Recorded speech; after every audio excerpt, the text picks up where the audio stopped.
All right, hello. Good morning, everyone. Good morning. My name is Diana Cervantes. We'll go ahead and get started. I am the moderator for this session. If you are here, you're here to listen to how to write an abstract. So if you think you're somewhere else, it's time to go. No, I'm just kidding. So you're here to listen. It's gonna be fun. Here to listen to how to write an abstract. So before we get started, just a couple of things to remind you. If you could please put your phone on silence, that would be great. The other thing is, if you have questions at the end, if you could please give your name and where you're from. I'll go ahead and give a little background on our awesome speaker here, Kate. So Kate Gase is the Director of Patient Safety and Quality at Barnes-Jewish St. Peter's and Progress West Hospital in St. Louis, Missouri area. She is a former member of APIC's Board of Directors and has previously served on the Research and Annual Conference Committees.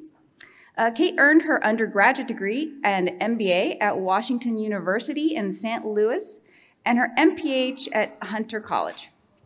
She has previous work experience at Memorial Sloan Kettering Cancer Center, the New York State Department of Health, and BJC Healthcare. Kate has been CIC certified since 2005 and was designated as a fellow of APIC in 2016. So if you could please welcome Kate. All right. Every time I try to make that shorter, and it just seems to go on and on and on. So I'm really not that cool, but thank you all for being here. Thanks for coming to Indianapolis. Just in general, I think that was probably a little bit of a leap of faith for some of us. The conference actually, I think, has been kind of fun without 5,000 people, but don't tell anybody at APIC that I said that because budgets and things. But no, it's good to see people. It's good to be here. So thanks for taking the journey here with all of us and getting on board here. So they asked me to come and speak about writing abstracts, and I said, oh, sure, that's a fun topic, and I love it when it actually works out and somebody writes an abstract, and then I get to read it the next time that I come to APIC. But then I realized they gave me an hour, and even I can't talk about abstracts for an hour. So I took some liberties, and so I kind of expanded outside of the title and scope of which they gave me so that we weren't all too bored. But so I'm gonna talk a little bit about infection prevention research and what that really looks like, and then dive into writing abstracts and then advancing even further to your peer-reviewed journals and getting submissions there, because that's ultimately something that everyone in this room has the capability of doing, and we need everybody to be writing and to be submitting and getting the information out there and the good work that everybody is doing, because otherwise we just end up doing it ourselves, and I don't want to fail if somebody else has already failed. So show me the way, show me how to do this, and so that's really why I'm here. I have no disclosures. Usually I try to come up with something related to the town that I'm in, but I don't really have anything for Indy, so. I don't know, anybody in the audience have something fun for Indy? I mean, the Colts are terrible, so I mean, I guess it doesn't matter that I don't root for them. The baseball team across the street, though, they looked fun, so maybe we can be. I think they're still the Indians, though. That's not really kosher anymore either. So anyway, all right. So I have no disclosures other than it's the last day of the conference. I've had a lot of fun, and so you never know what you're going to get here. So the objectives here. I mentioned taking some liberties in terms of not just how to write an abstract, but what are the types of research that we do in infection prevention. What does that look like, and how do you get your name out there? How do you get your publications out there? So hopefully by the end of this, most importantly, you will be looking out for that call for abstracts that will come out in the fall. Usually it comes out in the August-ish timeframe on the website and in all of your APIC newsletters. And then they're due sometime around Thanksgiving. And so it is rather early for a June conference, but it does just work out from a timing perspective because there's a lot of work that goes into reading them. So having been on the annual conference committee previously, the way that we do abstracts, 3 people will read every abstract that's submitted. That way there's not like a single person who's evaluating, whether this is something that's worthy of being in the conference. So it's a pretty heavy lift, and so that's why. But look for that, and then join us in beautiful Orlando, Florida in late June of 2023. So you think it's hot here, we're really going to work on that humidity factor down there. But it'll be fun. We haven't been to Orlando in a while, so good. All right, so here's kind of a graphic, a hierarchy of research. So on the foundation there are animal and laboratory studies. And so it kind of builds up in terms of gold standards, in terms of what kind of research there is. And so on the top of the peak there, clinical practice guidelines. So that's basically bringing everything together and telling us what is the best way to go about doing things. Randomized controlled trials, all of those things that you hear about. With the FDA, we all probably have learned more about the FDA and the process for getting things approved and the kinds of trials you have to do because of the COVID vaccines. I know more about that process than I ever cared to, for sure. But so this is kind of just the hierarchy of the types of studies. But I will tell you, there are some that we in this room are highly unlikely to ever perform. All right, so animal and laboratory studies. You're in the wrong profession if this is something you want to do, because in fact, doctors are not animals. And so you cannot study, you're not doing animal and laboratory studies. It's just a fun fact. So if anybody is, we might need to talk about your other duties as assigned in your job description, because we all have those. Randomized controlled trial, when you talk about having to have IRB approval, informed consent, all of those things, it's really not ever going to happen, because no IRB worth their salt is going to say, sure, we will let you randomize every patient that comes into this hospital and say, okay, you're in this side where nobody washes their hands, and you're in this side where everybody washes their hands. That randomized controlled trial, they're just not going to do it. So there's most things in infection prevention that we do, even if we don't have the greatest evidence for why we do it, because that does happen, it's not something that we do, just on a whim, right? Like, we do things that make sense. And so, again, it'd be like jumping out of an airplane. You get a parachute or you don't get a parachute. That trial has never been done, because in reality, it's very logical to have a parachute if you're jumping out of a plane. Same thing goes for infection prevention. Most of what we do follows some form of logical human decision-making. Meta-analysis and systematic reviews. Ain't nobody in this room got time for that. So let the academics do that. Just let them have their time. Let them take every piece of research that you've ever done and read it and put it all together in a nice package and tell us how awesome we are. Because it takes an incredible amount of time. It's quite painful. So that's for the academics, in my opinion. Now, if you have the energy and the will, knock yourself out. But it's not for me, so I decided it wasn't for you. And so, just be honest. All right, clinical practice guidelines. We leave that to the big dogs, right? APIC, SHEA, HICPAC, ARN, all of those, because what they're again doing is if you've never heard, kind of how this works when clinical practice guidelines are put together. So they put a bunch of smart people, a bunch of people who think they're really smart, into a room at tables like these, and they argue for days on end about whether this should be a recommendation or a requirement or a guideline, right? And it's fascinating. So if you ever get the opportunity to sit on an open mic, like while they're having these conversations, you will have the greatest respect for about half of the room, and you won't be able to look the other half of the room in the eye. Like, it's just, no matter where you stand, again, it was kind of like Janet's acceptance speech on Monday. I don't care where you stand on the issue, like the politics of it, you'll hate half of them and you'll love the other half. That's just how it works with clinical practice guidelines. So leave that to them, but if you get a chance to listen in, it's kind of fun. All right, so we've X'd out a whole bunch of things that we don't do on this hierarchy of research.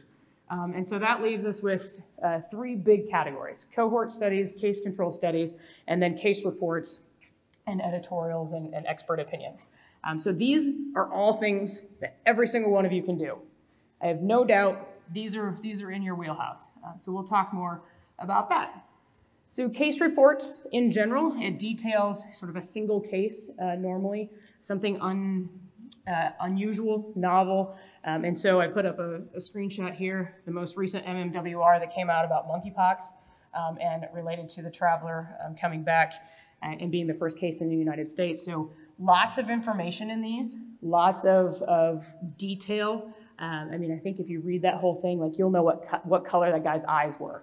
Like they will tell you everything they can about this case and the risk factors and you know, where he traveled, who he talked to, all of these things. So a case report is very, very detailed, but it usually is bringing something new to the table, something that everybody doesn't usually see, something that's, again, unusual. We try to get them out very quickly. So MMWR, the W stands for weekly, so they rapidly publish these, and so there's not the turnaround time of, you know, the peer review and all of that. It's just a single submission, and folks get these out. So I read these for entertainment, and they are really usually quite entertaining. And then I have random facts to share at a dinner where I'm with people who have no idea about infection prevention, and they think I'm really smart. Like, so this is like a good party trick, is read some case reports, MMWR, subscribe to it, it'll come to your inbox, and then you'll be the smartest one at the table. Just don't let anybody ask you a lot of questions. Just get in and get out with your facts. Like, don't, you know, like, oh, okay, well, Kate, you know, what's the standard treatment for monkeypox? I don't know. It's monkeypox. When's the last time we had monkeypox? I don't know. We're going to do it. But one of the disadvantages here is publication bias. And so, as I mentioned, it's not a peer review. It's not a real rigorous process to get these case reports out there. It's really dependent on, you know, do people know your name?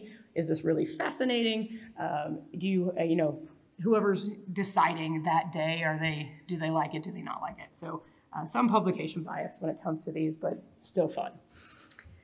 All right, case control studies. So in general, again, so you'll get tired of hearing me say in general, but I get in big trouble when I don't lead with that, because somebody said, but you said it was this way. But there's always an exception. Always an exception. So in general, case control studies you'll see are retrospective and observational. So what does that mean? So basically, as you realize something around you is happening that's interesting, right? So all of a sudden you've got, I don't want to wish this on you, but it is interesting when it happens. You've got this CLABSI cluster that you have no idea why it's happening. That's, you know, so you're realizing it in the past, like, you know, it has already happened. We've got these 3 cases. I have no idea why. There's nothing to explain how this happened. So we need to look into that. And so that's the retrospective part. And again, observational, because you're not manipulating anything. You're not setting up a situation for these folks to be in. It's, you know, you're just kind of watching what's happening. So there's 2 groups with differing outcomes. And what you're basically trying to understand is, you have this outcome, why did you get it, right? So I match you up with somebody who looks a lot like you, has the same, you know, comorbidities, same general age, all of the things that we would match up that we think would get us to a risk factor for why you were the one that ended up with CLABSI. And so generally when you do these, your cases and your controls, a case control study, so you usually do 1 case and then you have a handful of controls. Now, if you have a lot of time, the more controls you have, the better. But usually it's somewhere in the 1 to 3 range, 1 to 3 or 1 to 5 for these when we're doing them internally in our own organization. So there are some distinct advantages here. They're really inexpensive. All it costs you is your brain power for the most part. A lot of chart reviews, a lot of analysis that way. You can do it by yourself. You can do it at small hospitals. You can do it at big hospitals. You don't have to have a massive, you know, cohort of folks to have access to. And these are generally things that are done that then drive the next phase of research. So these are the preliminary things, that getting information out there, putting some risk factors out there and saying, okay, here's the odds ratio that if you were going to develop a CLABSI, you also, you know, you're 80% more likely to develop a CLABSI if you have diabetes that's uncontrolled, right? Like, so then that's coming out there. And then somebody will take that and say, okay, let's verify that in a way with a more rigorous type of study. So disadvantages here, there are a ton of confounding factors, right? So human beings, it turns out, fairly complex. And so sometimes we'll try to control for a factor, and it turns out we probably shouldn't have controlled for it. Other times, we'll find something that's statistically significant, but it's actually a confounder, and if you control for it, it goes away magically. And so it's just a little bit of difference in how we do these things. And so a little bit complicated there by the confounding factor. But that also gives you a lot of really good things to talk about in your discussion. And saying, okay, we were unable to control for fill in the blank, blood sugars, right? We were unable to, you can tell, I'm currently, not just infection prevention, so you can tell I'm got hyperglycemia on the brain. So a lot of my examples will be blood sugars and diabetics and all of these. Hey, and did you know, so side note, and this is totally random, I'm learning, because I've never done anything besides infection prevention, but I have to learn some of these things. So did you know that you're not supposed to say that somebody's diabetic? You're supposed to say that they have diabetes. They are living with diabetes. And like somebody corrected me one day, and I was just like, wow. And I kind of stood back and I was like, that seems nitpicky, right? But then as I thought about it more, language matters.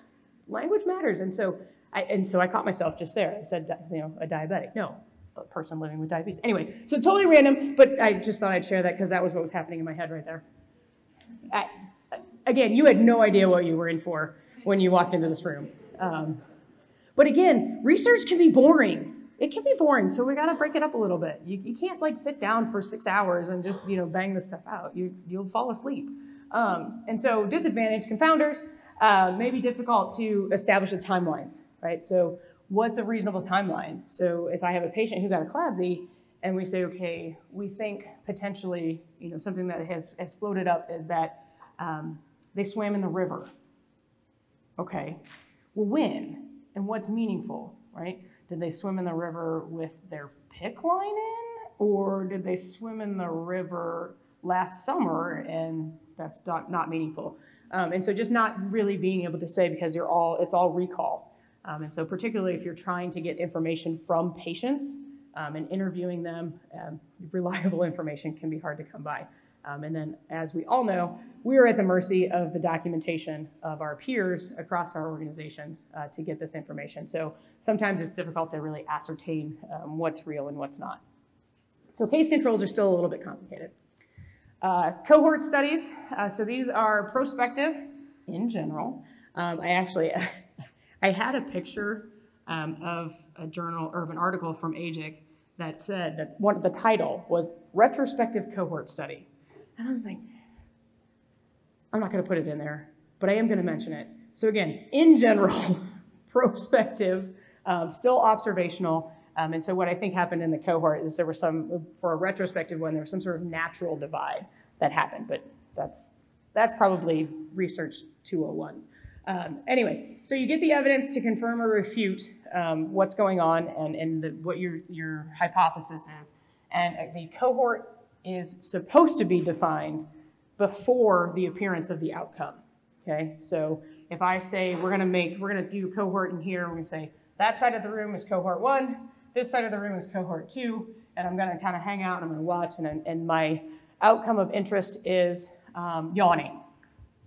I can't tell because most of you have your mask on, but my outcome of interest is yawning, okay? And so over here, I'm gonna dim the lights and turn the heat on. And over here, I'm going to turn the lights on really bright and turn the AC on, and then I'm going to see that's my cohort, right? And then I'm testing my hypothesis that more people on the dark, warm side are going to yawn than people on the bright, cold side. And then I watch, I observe, I take notes, I collect data, all of it, and then I compare.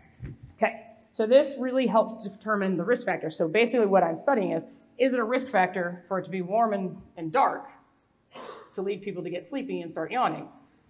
Probably, that makes sense. But we have to prove these things because I live in Missouri, it's the show me state. So you can tell me this all day long, but you haven't shown me any data. So now you're studying it. So it's those kind of things. So recall error can be decreased through these studies because you're collecting data in the moment. You can do at intervals check-ins and collect data from individuals that are in your cohort. Hey, what'd you do today? How much caffeine did you have? How much sleep did you get last night? And so you can start to get that information in a reliable way and then get rid of some of your confounders. Some disadvantages, these are a pain. They're expensive. They take forever. You often lose study participants, so sensitive to attrition because, okay, like we could probably do the cohort 1 of 2 against, the lights and the yawning. But if you're really looking for a disease outcome, a specific disease outcome, this takes time, right? And so some of these things that folks try to do, risk factors for developing diabetes, right? So they start with a population that's in their 20s and watch them and say, okay, by the time they're 40, how many of them have developed type 2 diabetes? Well, that takes 20 years. And there's a lot of time that goes through, and I get really tired of picking up the phone and answering your questions or turning the surveys in, and so I'm like, I'm out, right? And so you've just lost me. And so if you lose too many, then that really comes into question about how reliable is this data, all right? You started with 400 people, but at the end you only had 100, so you lost 300, you have no idea what happened to them. The strength of your study just went to crud, okay? Yeah, and they take forever, so you have, usually folks get grants for these, for support. They have, data managers, project managers, those types of things for cohort studies. All right, what I didn't talk about there, and you'll note it, is the case, or the editorials, the expert opinions, and all of those things, and I don't know why. I'm not gonna lie. I thought there was a slide in there that had something on there about that. So I will give you my 10-second version of these. So hold on. All right. Case reports, editorials, and expert opinions. So again, you have something interesting going on, write about it. Put it out there. Get it out there, let people know about it. And so you can do editorials through AGIC. Some of the things that we do in abstracts for APIC here, I would put in more of the case report type of feel. You're telling me a story. You're telling me what happened. You're telling me what you did. You're telling me the outcome. It's more of a narrative, and that's awesome, right? So a lot of what we do is implementation science, and so you're taking the recommendation or the guideline from those big dogs, the APICs, the SHAEs, the HICPACs, and you're applying them. And part of the science is how do you get people to do that, right? And so what was your journey like to get folks to implement things? And so that's kind of more of a case report type of thing. But again, it's infection prevention. We take liberties. We'll call it whatever we want. Just start writing. Okay, so we'll talk more about those. It'll come back. All right, so it's probably in here just misordered. I'm not gonna lie. I'll take that one. When you give conference feedback and reviews, that woman over there, she has no idea what she's doing. She was a little scattered, but at least you're awake. It's the last day of the conference. All right, so why should you know how to write abstracts? Well, there's a few things that just even knowing the process and going through it, even if you get rejected, right? Ja talked about rejection yesterday at the plenary in the morning. Even if you get rejected, keep going. Do it again, do it again, do it again. I'll never forget my first one that I submitted, and it wasn't to AJ or to APIC. It was actually to SHAE, and I don't know why SHAE was first. I think it was just on the cadence of when the meetings were happening, and I was working with a physician who was like, "Well, we're going to go to SHAE. We're not going to go to APIC." Okay. Anybody work with a doctor like that says, SHAE's better than APIC? Yeah, but it's okay. You can say it. You're among good company. Well, you tell them that's wrong. Anyway, so I got rejected, and I was like, oh, and I was young, and I was like, man, there goes my career. Like, I thought this doctor was going to be like super mad that I wasn't able to get, the work we were doing published, SHAE. And I walked into his office and I said, I've got some bad news. And he's like, what? I said, my abstract got rejected. And he's like, that's not bad news. That's hardly even news. And I was like, well, you made this out to be like a big deal. He's like, well, it could have been a big deal, but it got rejected. And again, I was like 24-year-old self, like, okay. And I just kind of, and I'm never at a loss for words. You guys are seeing this. And I just didn't even know what to say. I just turned around and walked away. But subsequently, we skipped then right to writing the article. And so he was like, well, screw it. We'll just write the article. And it got published on its first submission. And so I was actually relating to that as Ja was talking yesterday. I was like, you're right. Like, that person didn't want it. That particular, forum didn't want it, that platform. But over here, they let me write a whole bunch more. And they put it in a journal, which is cool. And so keep going. Anyway, see, Random Thoughts by Kate. Maybe I'll do a session called that someday. I'll submit that for a proposal next year. What do you think? Yeah, Random Thoughts. I'll have to work on that. Okay. So that's the other thing about being here. As you think of things, as you see things, as you go through the poster hall, and you're like, well, I've done that. Or I've done something similar to that. Or I've got something better than that. Exactly. Write those things down. Take notes to yourself. Remind yourself of work that you've done. Be thinking about it as you're listening to speakers and what they're talking about and the experiences they're having. And you're at their talk for a reason, right? You were interested. But then you're sitting there like, I've done this. I can do this. Write it down. Get started. Just kind of start. That's how a lot of great ideas get going is, you hear something that sparks and you're like, oh yeah, we've done work like that. Let's get that moving. So anyway, all right.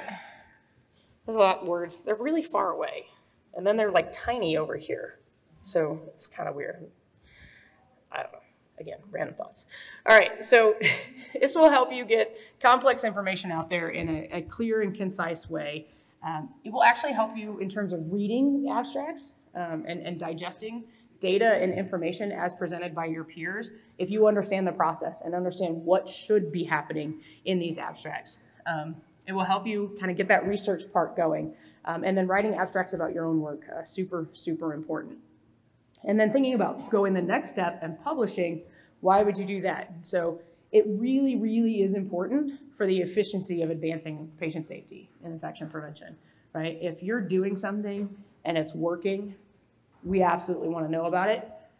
But almost more importantly, if you're doing something and it's not working, we need those negative studies as well, right? Because that way we avoid that duplicative failure, right? Because again, I don't want to recreate the wheel if the wheel doesn't go, right? And so please get that stuff out there. Advancing your career, right? Aspirations of being a fellow of APIC, you have to have a publication, okay? So get it out there, get your name out there and start getting that going. And then the sense of accomplishment is real. So the first time I saw my name as an author in a journal, in writing, I sent it to my mom. Like, I was so happy, I was so excited. And then, I get older, I have my own children, and now I'm like, see, mommy's really smart. Like, they put things that I write in an actual journal.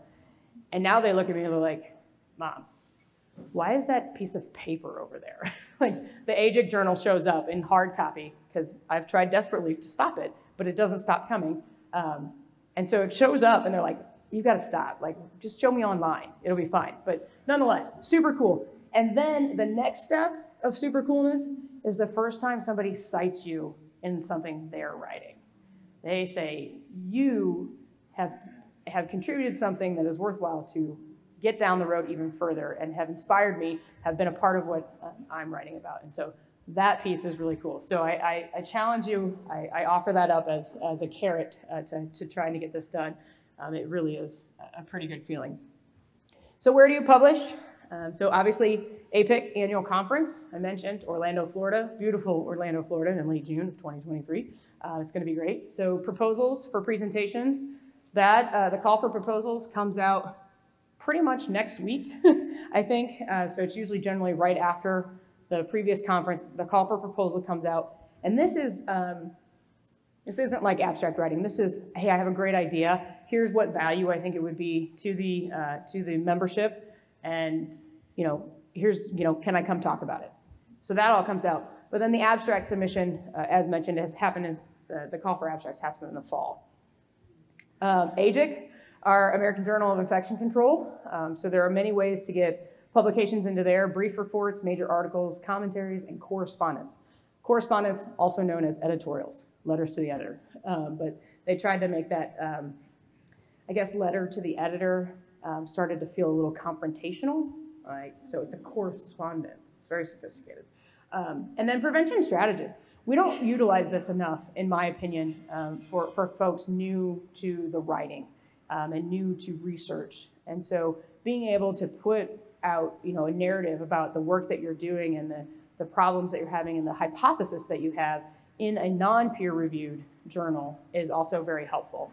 And so prevention strategists, if you don't read that regularly, I actually find that one to be easier to digest and more timely sometimes than the articles at AJIC. Very important stuff going on in AJIC, but for what's going on in the moment, prevention strategist has a little bit more leeway. And so take a look at that and their publishing requirements. All right, so what's an abstract? This is why you came. How long has it been? Let's see. It's been about 30 minutes, so that's good, because I can talk about abstracts for 30 minutes. So I've successfully lured you in, and now we're going to talk about what you thought you were here to listen to. So I hope it doesn't disappoint. All right, so an abstract, a self-contained work that is a short overview that is describing a larger body of work. Okay, so basically the cliff notes, right? The executive summary.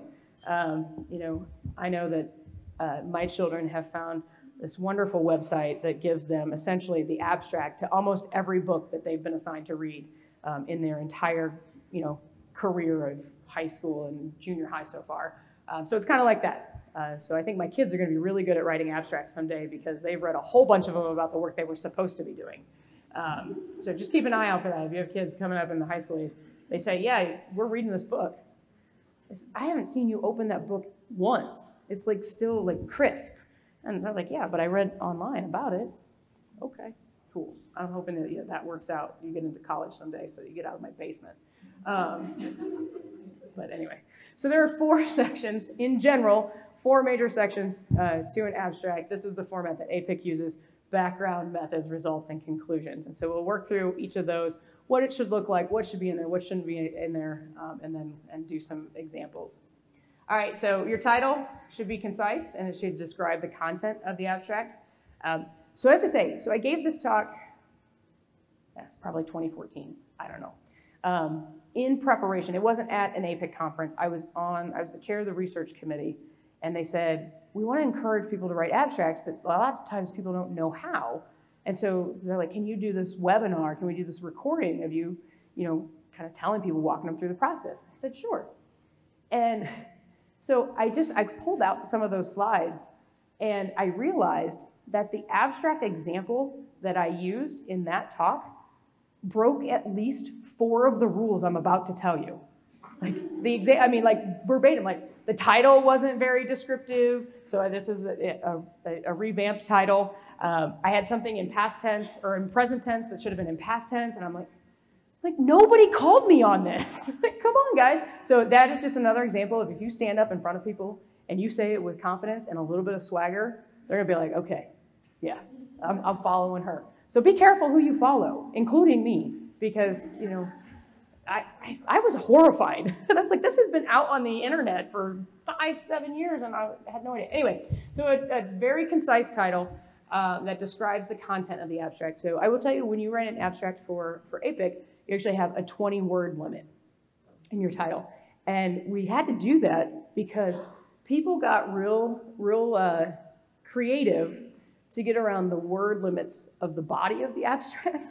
And they just started putting all kinds of stuff in the title. Like they would spell out all their acronyms in the title. And we had these things that were like 3 sentences long for a title. We're like, okay, guys, we get it. You're trying to work the system. But yeah, so the example we're going to use is there a way to meaningfully include low-volume hospitals in public reporting of SSI data? Okay. So that's the abstract we're going to work through as an example. All right, so the background, mostly brief. When it comes to abstracts, you get a lot more information and a lot more space to put your information in when you're writing your journal article or your peer review submission. But in there's a few things you need to definitely have. Study objectives, the hypothesis, and the problem. But what you want to do first is you want to describe why this is important. Okay, why should anybody read past the first sentence of your abstract? Why is this important to the field? And then define and describe the problem, what's wrong in the situation, and then give the research question or objective. This should be written in present tense. I had, in fact, written this in present tense, so that wasn't the one I messed up. All right, but here's my background example. Again, is there a way to meaningfully include low volume hospitals in public reporting of SSI data? This is the whole paragraph. But what we got here is describing the importance of the topic. Okay, so this is the first like 2 sentences. And so basically it goes back, again, this is an old abstract. So in 2012, way back in 2012, when I was, CMS said, we need to see your data. And we need to see it related to SSIs, which I have promptly spelled out. So everyone in this room, I suspect I could say SSI and you would know exactly what I was talking about. It doesn't matter. You must spell it out the first time that you use it. ICU, same thing. You must spell it out. That is one of the reasons that people get rejected, and it's petty and it's annoying and sometimes hard to do when you're the reviewer, but those are the rules. So just follow the rules. Anyway, so all those things. And then the last sentence of that highlighted part, these data are then made available to the public on Medicare's, at which time it was Hospital Compare, now it's Care Compare or Compare Everywhere or something, Hospital Compare website. So now I've stated, why is this important, right? Well, CMS says it's important, so there you go. Now it's important. And then what's the problem? Okay, this data is out there in the public. And so that's kind of my problem of being important. So the real problem here is the next sentence is, if a hospital doesn't have enough procedures in the reporting period to calculate a valid SIR, they get excluded, right? So that was the problem statement in this abstract. And then the objective of the research here is that we're going to propose an alternate method to report an SIR for the low volume hospitals. And I did entirely rewrite the objective of the study because as I was reading it, as I was preparing for this talk, I was like, it really wasn't clear what we were actually doing. And the objective that I stated isn't actually what I did in the results. So I was like, again, don't follow blindly. Ask questions about this stuff. I can't believe that this was out there for so long. And I also went back and mentioned to the folks who accepted it that year, and they gave it a blue ribbon. So I highlighted all the things I had done wrong, 8 years later, and sent it to them, and they were like, we hate you. We legitimately hate you. And I'm like, okay, that's fun. Anyway, so methods. So methods is next. And so you want to make sure that you describe things in a way that somebody else could recreate it. Somebody else could do this, okay? And so describe your study design. And in this case, again, you're not going to see in this, well, this is a case control or a cohort study or retrospective, prospective. You're not going to see that. So that's not really what abstracts are. Again, these are more narrative, and so you'll notice that. But study design, if there is a specific one, the subjects and the time frame. Make sure people know what time, when this was happening and who it was happening to. Very, very important. Define any statistical analysis you're going to do, outline your study variables. Everything you're going to talk about in your results and your discussion, there needs to be a methods description for it, okay? And again, when you only have 300 words, sometimes can be difficult, so you have to figure out ways to get this in there pretty concisely. This one is, in fact, written in past tense. All right, so our example here, we're going to carry through, still talking about our low-volume hospitals, publicly reporting of SSI data. So our study design, subject, and time frame. So in this example, facilities from a 12-hospital healthcare system in the Midwest with low colon, because I had already defined that, right? So I can use the acronym here, COLO and HIS volumes in 2012 and 2013 were included in the analysis. Okay, so I've hit the subjects and the time frame.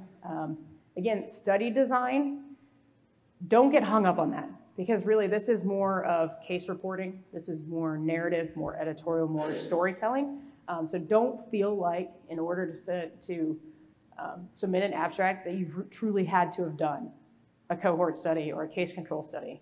That's simply not the expectation here, and that's not how we get useful information in our field out there in a timely fashion. So those were the facilities that were included. The study variables, so defining what low volume is. So I said the low volume facilities were included. Okay, well, what does that mean? All right, so low volume was defined as having at least one of those calendar years that I had defined where the expected number of SSI for at least one of the surgery categories was less than 1, thus not allowing for a valid SIR to be calculated. Right? So very kind of convoluted, long sentence, but when you break it down, it tells them exactly what you've done. All right, and then what happened next is, so what was your analysis? And again, statistical, I probably could have left that out and just said, define your analysis. Like, what are you looking at? How are you doing this? And how did you get there? So single year and 2 year combined SIRs were calculated using that report specific in NHSN, right? And so anybody with NHSN access can then go back in, find that report, recreate what we're doing in this study. And then our results, summarizing the essential results with the appropriate analysis. So every method that was outlined should have a result, and you should always list them in the same order. So I had them listed as colon and hysterectomy. I don't want to then, in the results section, start with hysterectomy and go to colon, right? And that's a little thing, but when you're the reader, that can be confusing, right? You've all seen things like that where they don't follow along and you're like, wait, are they talking about X or are they talking about Y? And then surely there's not a Z over here either, but we'll talk more about that too. Written in the past tense, but just making sure you've addressed everything that has been brought forth in your methods. Oh, I didn't highlight any of this because it's one sentence, or it's all the same thing. That's why I was like, wait, I missed another slide. No, so now I've talked about here, so of the 12 hospitals, so remember it was a 12 hospital system, of the 12 hospitals that were considered, 3 of them were identified as low volume for both colon and hysterectomy, and an additional 3 were included as low volume for only hysterectomy. Right? So a valid SIR was able to be calculated for 3 of the low volume colon hospitals and 3 of the hysterectomy hospitals. So 100% of the colon hospitals that were identified and 3 of the hysterectomies, so 3 of the 6. And I struggled with this because in 2014, we were still able to submit figures and tables into our abstracts for APIC. We no longer can do that. You have to write it out in words. And so I contemplated, I was like, I'm not entirely sure that this is truly descriptive of what's going on. So I ran it by somebody else, somebody I didn't know who happened to be sitting there, and they were like, okay, this person's crazy. Again, another example, don't get too close, don't follow too far. But she read it, she was like, yeah, so there were 6 hospitals that were low volume for hysterectomy, and there's 3, yeah, okay, I got it. I was like, okay, good. So I thought it was confusing because I really wanted a figure or a graph, a table, because to me that is much more visual from that perspective.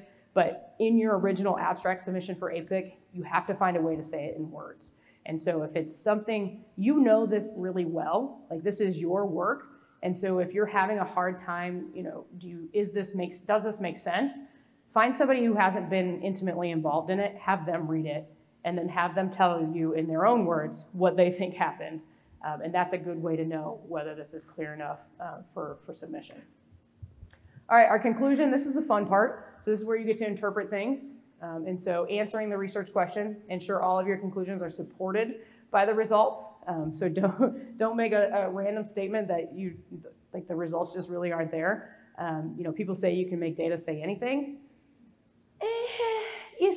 The data still has to support what you're talking about. So just make sure it's there. And then what are the implications?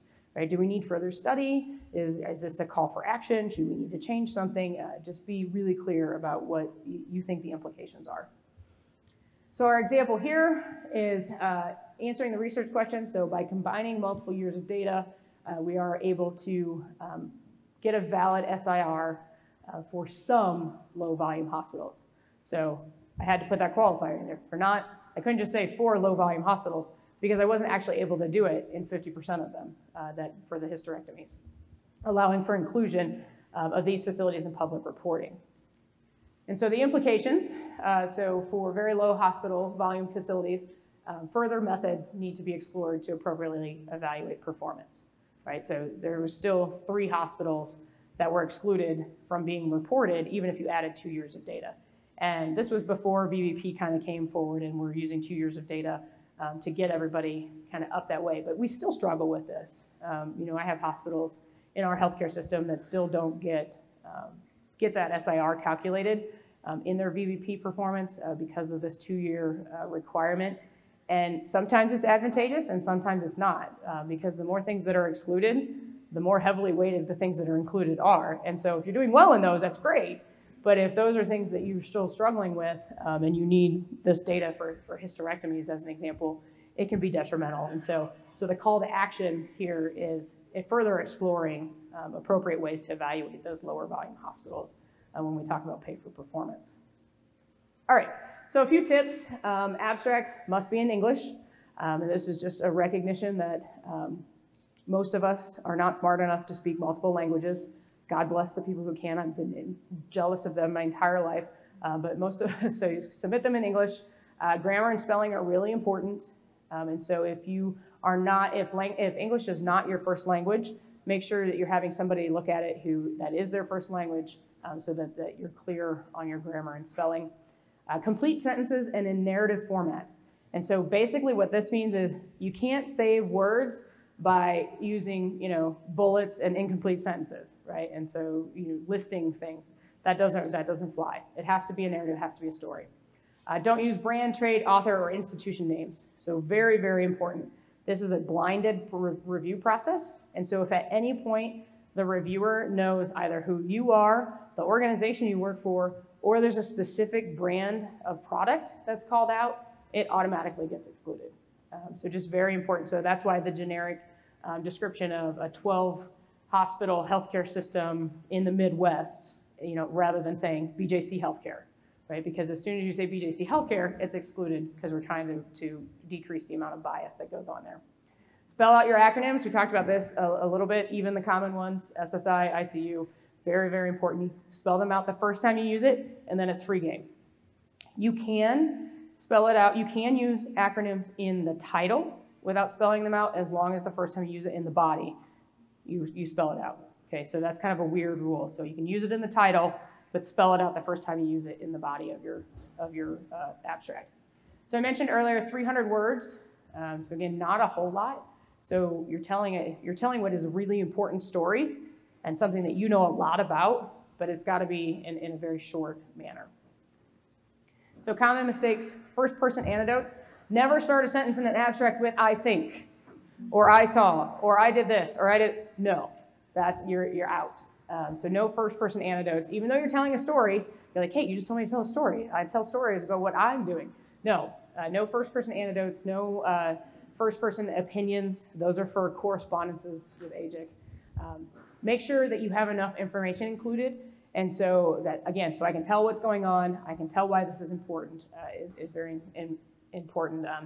Raw data. So if you're only giving me raw data and you've done nothing to analyze it, so again, you're like, yeah, but there was barely any data in that abstract you just showed us, right? True, but the very little data that I had, I was able to analyze, in quotes, again, statistical analysis is not a requirement, analyze, in quotes, that 3 out of the 6, parentheses, 50% of the hospitals we were able to calculate an SIR, right? And so it doesn't have to be sophisticated, right? There's a reason why I didn't choose, something with a, chi-square, and an odds ratio of, like all of the statistic things that you're going to learn when you go back to school and get your master's. You're going to have to do all of those. But yeah, so don't be too ambiguous in your conclusions. Be very, very firm, very straightforward about what it is that you're concluding here. Again, make sure the data supports it, but make sure you tell the audience what the conclusion is. And then any failure to follow the submission instructions, the automatic out. It's just, and it happens so often, and we'll get these really great abstracts, and we have to tell the author that it's been rejected. And finally, we have started giving some feedback to authors. Before, it was just like, nope, you're out. Nope, you're out. But now we've tried to make the time to say, okay, here's the reason why. So next time, you can do it a little bit differently. All right, so now we're gonna look into the future a little bit. We're fast forwarding to 2023. You've submitted your abstract. Your abstract was accepted to APIC 2023. Your poster had tons of people stopping by and commenting on your work. And Pat Stone, who knows who Pat Stone is? She's our editor of AJIC. So who knows Elaine Larson? or at least knows the name, right? You don't have to know her, you don't have to have had a glass of wine with her. But Elaine Larson was our AJIC editor for 25 years. Pat Stone has the dubious distinction of being the one that follows as the editor of FAPIC, and she's doing an awesome job. So I just want to make sure, it was my shameless way to get a plug out there for Pat Stone doing a great job with AJIC. But Pat Stone left you her card with a note on the back that says, please publish this. Okay, so now what? Now what are you going to do? So now we get to start writing. See how I'm doing on time. I think I have 10 minutes? All right. All right, so how are you going to do that? Right, so my best advice here is to start with an outline. Right? Like when I was growing up in school, like this was something that was drilled into me. An outline, outline, outline. Well, why? Well, eventually it will end up saving you time. It will help you get to the point and stay on track. And it will organize all of those thoughts and help it flow. So when you actually are then writing, it's not taking forever and you're not kind of bouncing around. So we use the same abstract format. So background, methods, results, and conclusions or discussion. And so get that going. A working title. So if I were going to expand the work in that abstract, I probably wouldn't use the same title because I'd be able to bring in a lot, we're going to be able to bring in a lot more information and have a lot more deeper discussion about what's going on. So a working title, you don't have to have the title before you start writing, right? It's always subject to change. It's not set in stone until you hit submit. Background, you want to answer, why is this important? What does the current research say? And so this is really, really important. So when you go to publish in a peer-reviewed journal, you have to acknowledge the work that has already been done in the field or in the question that you were asking. And if it's not there, that's fine, but you need to state that. But this is where you have the opportunity to bring other people's work in and cite them, and so that we know what the current research says. And then what hasn't been answered yet, and that's where you come in with what's your objective of the research. Methods, again, same thing as you did with your abstract, recreating what you did. Every reader should be able to duplicate it, and being sure to list any concurrent projects. And so infection prevention, this happens a lot, right? We say we are cause and effect of, or the effect of implementing an automatic hand hygiene monitoring system in the ICU.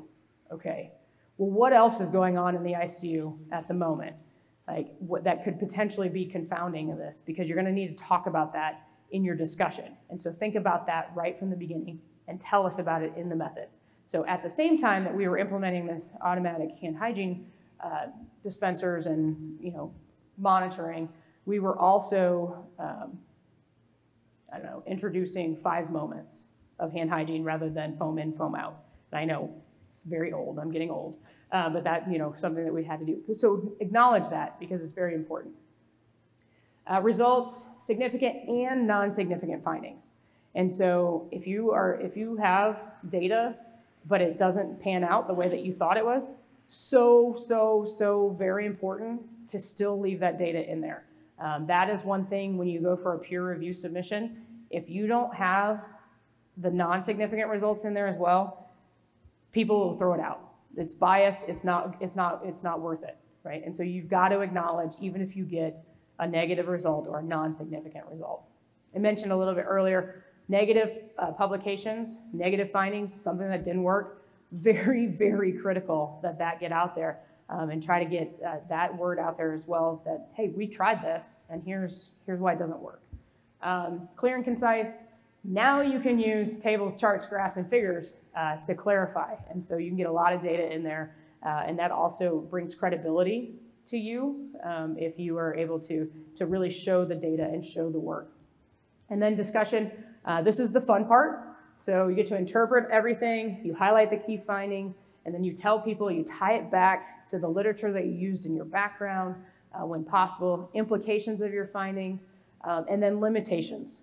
And so this is something you don't do in your abstract because 1, there's simply not room, and 2, it's just not necessary. But very important to call out and be the harshest critic of your work, of the limitations of the work that was done and the research that was done.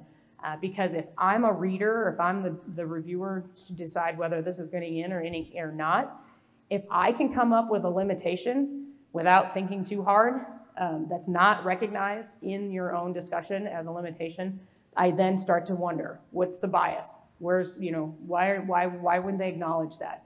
And then it just takes down the credibility. So transparency is trust. I think we heard that throughout the speakers as well here. So it actually is so true. All right. So again, common mistakes for the background, first-person anecdotes, confusing, unclear what the study is, and then that balance between too much and not enough information. So making sure the reader knows everything that they need to know about what has happened previously in this research. Again, common mistakes in methods, not enough information. Background results or discussion creep in to your methods, right? So the methods need to be pure, need to be, this is what we did. This is how it happened. I don't want to know the background anymore. You already had a section for that. Do not let data sneak into your methods, right? There should be no numbers into your methods other than, 12 hospitals were included, right? That's it. And verbose, don't be too verbose in your methods. Common mistakes in your results section, raw data, again, you must have some sort of analysis. Redundancy, again, bringing in methods there, making sure that it's solely about the results. And please include figures and tables, but make sure they're the appropriate format. Don't use a pie chart when it should be a bar chart. Don't use, and make sure it's not ugly. Like, that's weird to say, but ugly charts are just hard to get over. So make it pretty, but not excessive colors or too many things going on. It's a balance. You'll figure it out. And then make sure everything is labeled and captioned appropriately so that there's no question about what is in there. In the discussion, do not bring forward any new results. Don't make broad statements that are too broad, like, oh, the world needs to do more hand hygiene. Okay. Inconclusive. This is one of the things that actually happens in abstracts when we get them, is if part of your conclusion is that more information to come, like in an abstract, that's not going to fly, right? Because no, we need to know like what your conclusion was. So don't be ambiguous. Don't settle on inconclusive. There's always a conclusion, negative, positive, and making sure that you're tying that together. And then missing information. All right, so succeeding in IP research, important for you to have a mentor. I do want to spend some time talking a little bit about systematic literature searches. Mentorship is a very big deal, and the only thing I would say about that is I'm a big believer in that's a two-way street. Your mentor should learn from you as well, and so if you are thinking about choosing a mentor and you're choosing them solely because they're your boss, that's not a mentor-mentee relationship. And so I encourage you to think about this. It's really an accompaniment, and it has to be trust. There has to be trust in that relationship. There has to be respect. And so if you're not getting that from somebody who has been called your mentor, seek out good mentorship, and we can talk about that at the bar. But systematic literature search, making sure that you are eliminating the bias in this is very, very important. So languages other than English, when you can. Gray literature, very important, and so that's conference proceedings, so things that came through here that you can cite, you can quote, very important, carry a lot of weight. Dissertations and theses, that does not necessarily always come to people's minds, but those folks who do dissertations, those are legit, and so there's really good information out there. Clinical trial registries, again, I told you we don't do clinical or we don't do laboratory or animal studies. But if you can find a good clinical trial to cite in something, I always find that fun. And making sure that you check, if you find a relevant study that you're going to cite, check their reference list. This is a very easy way to build up your background and say, okay, this is where else I need to look. So all of these places to go, don't limit yourself just to one place looking for literature to cite. I think that's the most common thing, because then you get narrowed in too much and we don't get the broad perspective of this. You notice I have Google up there, but it is Google Scholar, not Google Scholar, okay? So again, this is something I had to teach my children, that this is not science, this is more science. And so making sure you're open to that. All right, so let's go publish, right? Like, I hope that there was something in here that, there's one little nugget you're gonna take away you're going to take a note today at another session that you go to and say, okay, I'm going to look into this at my work. I'm going to look into this from my, my portfolio and say, where can I take this? Where can I expand it? And let's get it out there. I can't wait to see all of the abstracts that come in from you guys in this room. If you are able to get an abstract submitted, you are able to get accepted, and you see me at conference next year, please tell me, because that will make my conference. Let me know that you guys are out there, that you're getting out there. And then I want to see you in AJIC. AJIC is a wonderful journal, and again, advancing that career, getting your fellowship of APIC, it just is it's for you as well. And so it's just something that gives you that credibility and really will go with you. So my email address is here. I will tell you, if you don't hear back from me within a week, send it again and get it back to the top of my email. I will not be offended. This is like the best way to get a hold of me. And so if you have a question, you just want to chat, I love making new friends. I love having the community here within APIC. It's one of the most valuable things is the networking piece. So please feel free to reach out. And again, if you haven't heard back from me in a week, resend it. And that's how I roll. So thank you. Enjoy the rest of the conference. It's going to be wonderful.